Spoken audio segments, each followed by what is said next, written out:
If you tend to have more good hair days than bad ones, congrats to you and your manageable mane. Our hair can say a lot about us. If you dye it pink, you're likely adventurous. If it's always coiffed to statuesque perfection, we're guessing you're something of a perfectionist.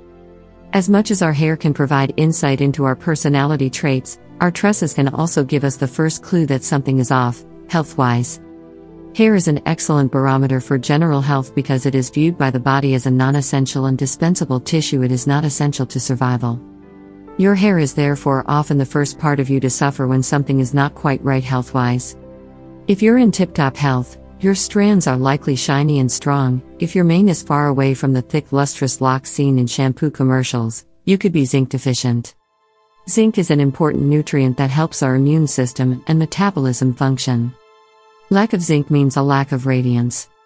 Zinc is required for the activity of over 300 body enzymes, and these enzymes help to bring about biochemical reactions in the body that are essential to protein synthesis, hormone production, as well overall radiance and well-being. A lack of zinc means a lack of radiance. In addition to the missing shine, your scalp may be suddenly possessed by a nagging itch if you're missing this essential nutrient. Hair needs a mixture of vitamins, minerals, and trace elements to grow. Zinc is one of these essential trace elements. That's because zinc helps our bodies to process carbohydrates, fats, and proteins, the building blocks of hair.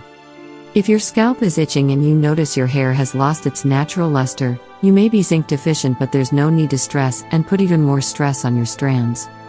You can easily get more zinc in your diet by consuming more red meat, shellfish, nuts, and legumes. You can also talk with your doctor about getting even more zinc through supplements.